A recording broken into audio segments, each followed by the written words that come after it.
engineering a vision into place.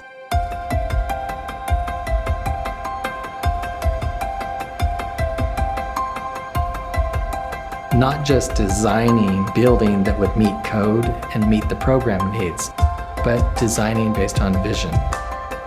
Everything we draw, everything we plan, will continue to multiply that story of God in that space.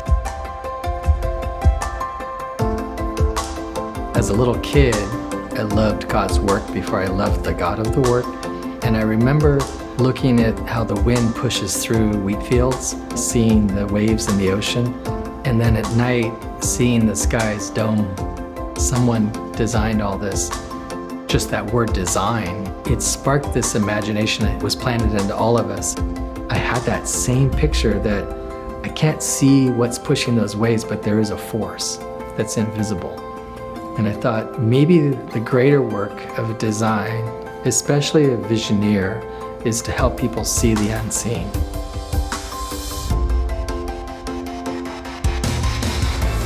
Winston Churchill once said, "We shape our buildings thereafter they shape us." And I was finding that a lot of church architecture was forming barriers, not bridges.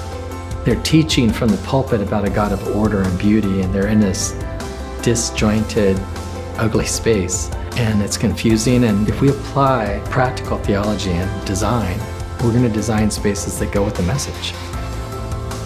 Sometimes a space, you feel something in it. There was this sacred scale, and started to wonder, how close is this to the proportions of the tabernacle layout? And as we started to draw, we started realizing that there were so many hidden messages in that space.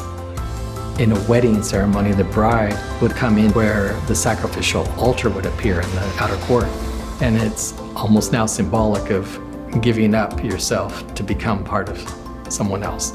The verticals rising up and the German hammer beam trusses almost emulate the idea of trunks and branches and trees. Even the idea that the stone is natural stone, a lot of irrigation, a lot of different textures and colors, it symbolizes this chapel is a space for everyone.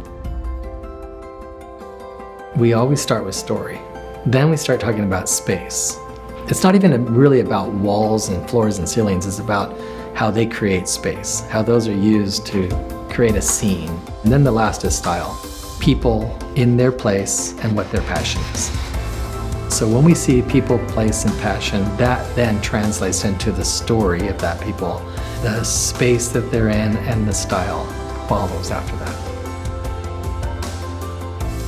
Visioneering Studios was formed 20 years ago, and we're not out to build the next cathedral and the tallest tower. We want to dig a well. We want to create a place where people can deep feed on the Word of God and build community.